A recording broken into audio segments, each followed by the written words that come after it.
Major ডালিমের লাইভে ঘুম হারাম। যারা দেশপ্রেমিক, শেষ করছি মনি ভাই, যারা দেশপ্রেমিক তারা মেজর ডালিমের বক্তব্যে ঘুম হারাম হওয়ার কথা নয়, তারা আরো উজ্জীবিত হওয়ার কথা। ছাত্র জনতা আন্দোলন করে স্বৈরাচার নিপাত করেছে, কিন্তু 24-এর যে জন্য দেশ স্বাধীন করেছে ওনারা রাষ্ট্র ক্ষমতা যেতে পারেননি। আমাদের রাজনৈতিক দলগুলো জনগণকে কোনো মূল্যায়নই করে না। তো আওয়ামী লীগকে পুনর্বাসন করে ক্ষমতার স্বপ্ন দেখলে এটা দেশের জনগণ মেনে নেবে না। আজকের শিরোনাম জামাত বিএনপির বাকযুদ্ধ, তৃতীয় পক্ষের ষড়যন্ত্র, মেজর ডালিমের লাইভে ঘুম হারাম। দেখেন, জামাত বিএনপি দুইটা ভিন্ন মতাদর্শের দল। তারা গণতান্ত্রিক চর্চার ক্ষেত্রে বিভিন্ন মত বা বিভিন্ন ভাবে নিজেদের ভোট ব্যাংকে বৃদ্ধি করার জন্য বিভিন্ন বক্তব্য দিতেই পারে। তবে উভয় দলকে মনে রাখতে হবে 91 সালে বিএনপিকে ক্ষমতায় যেতে জামাত সহযোগিতা করেছে। আবার যখন এই পতিত সরকার জামাতকে নিষিদ্ধ সংগঠন হিসেবে আখ্যায়িত করে নিষিদ্ধ করেছিল, 18 সালে কিন্তু বিএনপি তাদের ব্যানারে জামাতকে নির্বাচন করার জন্য সুযোগ করে দিয়েছে। উভয়কে প্রতিষ্ঠিত করার জন্য গুরুত্বপূর্ণ ভূমিকা পালন করেছে। রাজনৈতিক মতাদর্শের কারণে রাজনৈতিক কিছু বক্তব্য থাকতে পারে, এর অর্থ এই নয় যে উভয়ে বিচ্ছিন্ন হয়ে দুটি দিকে চলে গেছে। এখন যদি জামাত এবং বিএনপি একই কাতারে একই লাইনে দাঁড়িয়ে একই বক্তব্য দিতে থাকে, তাহলে আমরা যোগ্য বিরোধী দল পাবো না। অতএব আমাদের গণতন্ত্র চর্চার খাতিরে আমাদের একটা যোগ্য বিরোধী দলও প্রয়োজন আছে। যদি এই যোগ্য বিরোধী দল না থাকে, যে সরকারটা ক্ষমতায় থাকবে সেও পতিত স্বৈরাচারের মতোই স্বৈরাচার হবে। আমরা চাই না আর কোনো স্বৈরাচার আমাদের দেশের ক্ষমতায় আসুক। তো আমি এই জন্য বলতে চাচ্ছি যে আপনারা যে বাকযুদ্ধের কথা বলছেন, যদি উভয়ে একই মতে বা একই পক্ষে কথা বলে বা একই রকমের কথা বলে, তাহলে তো আমাদের বিরোধী দল থাকবে না। সেক্ষেত্রে এদেশের গণতন্ত্র, উনি যদি আলোচক পর্যালোচনা শুরু করে, হ্যাঁ, আমাদেরও কিছু মন্তব্য থাকে। আমরা যেহেতু 1-1.5 ঘন্টা ধরে আপনাদের বক্তব্য শুনেছি, সেক্ষেত্রে আমাদেরও কিছু মন্তব্য থাকে, আমরা একটু মন্তব্য করতেই পারি। জি, হ্যাঁ, সেক্ষেত্রে প্রশ্নটা হচ্ছে আমার যে তাহলে হ্যাঁ, জামাত বা বিএনপি একই কাতারে যদি দাঁড়ায়, তাহলে যোগ্য বিরোধী দল কে হতে পারে, এরকম একটা প্রশ্ন আপনারা একটু আলোচনা করবেন। আর দ্বিতীয় অংশে বলেছেন মেজর ডালিমের লাইভে ঘুম হারাম।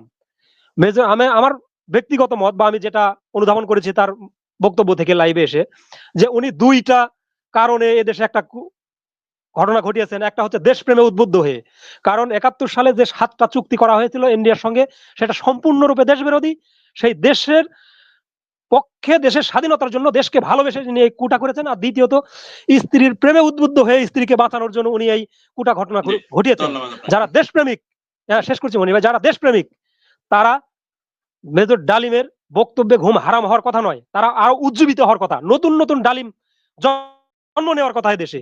এদেশকে ভালোবেসে, এদেশের মানুষকে ভালোবেসে আরো নতুন নতুন মেজর ডালিম জন্ম নেবে, আমি এটা মনে করি।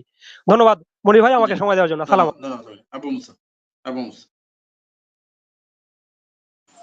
আবু মুসা আনমিউট করেন। ধন্যবাদ প্রিয় সঞ্চালক। ধন্যবাদ প্রিয় সঞ্চালক এনামুল কুমির ভাই সহ আপনার প্যানেলের সম্মানিত আলোচকবৃন্দকে আমার পক্ষ থেকে আসসালামু আলাইকুম ওয়া রাহমাতুল্লাহি ওয়া বারাকাতুহু। আমি প্রথমে দেশনেত্রী আপুসুর নেত্রী বেগম খালেদা জিয়া দেশের বাইরে সুচিকিৎসার জন্য গেছেন। আমি সকলের কাছে এবং দেশবাসীর কাছে দেশনেত্রী বেগম খালেদা জিয়ার দোয়া চাই, উনি যেন সুচিকিৎসা করে আবার আমাদের মাঝে, সবার মাঝে ফিরে আসতে পারে। আমরা তার জন্য সকলে দোয়া করি এবং সুস্বাস্থ্য কামনা করি। জামাত বিএনপি যে বাগদ্বন্দ্বটা এনামুল কুমির ভাই যে শিরোনামটা দিয়েছেন, আমি বলতে চাই যে হ্যাঁ, প্রথমে জামাতের আমি ওনাকে রেসপেক্ট করে বলতে চাই, উনি প্রথমেই বক্তব্যটা শুরু করেছেন জামাত বিএনপির ভিতরে একটা আলোচনা। উনি প্রথমে 5 আগস্ট পর বক্তব্য দিয়ে শুরু করেছেন যে আওয়ামী লীগ সাধারণ ক্ষমা ঘোষণার মাধ্যমে দিয়ে, ওখান থেকে শুরু হয়েছে। তারপরে থেকে বিএনপি কাউন্টার বক্তব্য দিয়ে আসছে। এটা ঠিক আছে, একটা রাজনীতি দল একটা মতাদর্শ থাকতে পারে, তার মানে এই না জামাত বিএনপি ঠিক আছে আগে ঐক্য ছিল, এখনো ঐক্য আছে বা থাকবে, এটা আশা করি, এটা থাকা উচিত আমি মনে করি।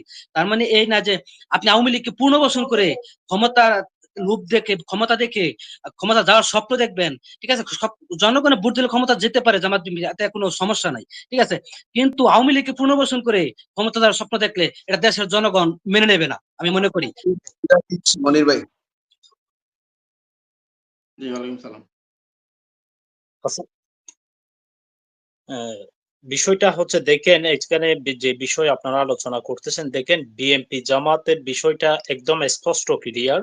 যেমন মেসেজটা হচ্ছে, দেখেন বিএনপি জামাতের ভিতরে একটা প্রতিযোগিতা থাকতে পারে, কারণ তারেক রহমানের স্পষ্ট বক্তব্য আপনারা বারবার শুনতেছেন, হয়তো আগামীতে একটি জাতীয় ঐক্য সরকার গঠন হবে। এখানে বিরোধী দল হবে নাকি বিরোধী দল থাকবে না সেটা বিবেচনা করবে জাতীয় নির্বাচনের পরে, কারণ ঐক্যতা সরকারের মধ্য দিয়ে এখানে হয়তো বিরোধী দল থাকতেও পারে বা বিরোধী দল না থাকতেও পারে, যাতে ঐক্য সরকার গঠন হবে। এর পাশাপাশি দেখেন বিএনপি জামাতের একটা প্রতিযোগিতা প্রয়োজন, কিন্তু আমরা এখন দেখতেছি বিএনপি জামাতকে কেন্দ্র করে বিভিন্ন প্রতিহিংসার সাথে পা বাড়াচ্ছে দেশের মানুষগুলো। রাজনৈতিক দলগুলো কিন্তু প্রতিহিংসার সাথে কেন এই পা বাড়াচ্ছে, এটা থেকে বিরত থাকতে হবে। কেননা তৃতীয় ব্যক্তি যারা আছে বা আওয়ামী দূষর যারাই আছে তারাই কিন্তু এই ফায়দাটা কিন্তু বেশি নিচ্ছে। কারণ বিএনপি জামাতের বিরুদ্ধে যখন অপচার চলতেছে বা এক দল অন্য দলকে গেয়পূর্ণ করে বিভিন্ন গেয়পূর্ণ প্রতিহিংসার সাথে লিপ্ত হয়ে যাচ্ছে, কিন্তু তৃতীয় ব্যক্তি কিন্তু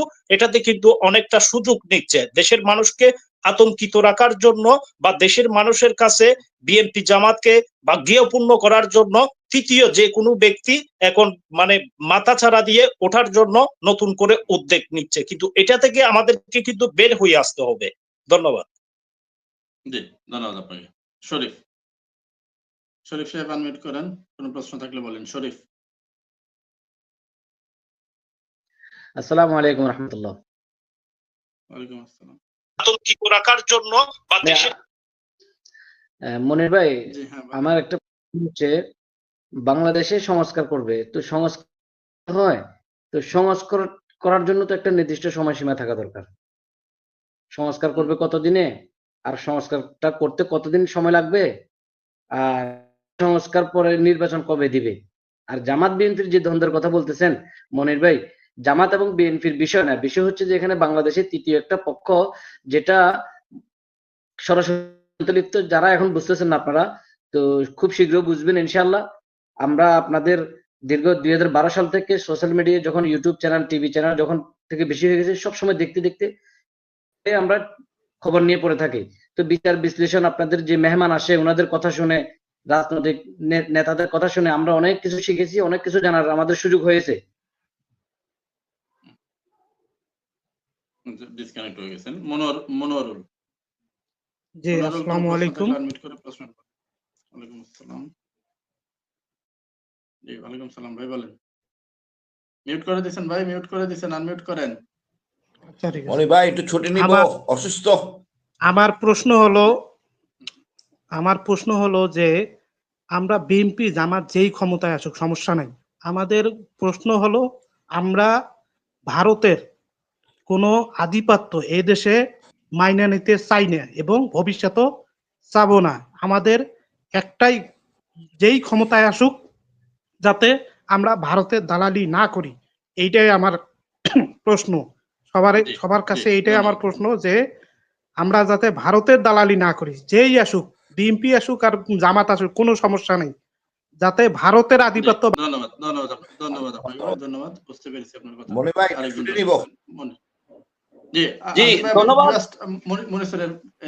আমার মনে হয় কি মনির ভাই, এগুলো করেন, কারণ আমি খুব বললাম যে গতকাল হসপিটাল থেকে আসছি।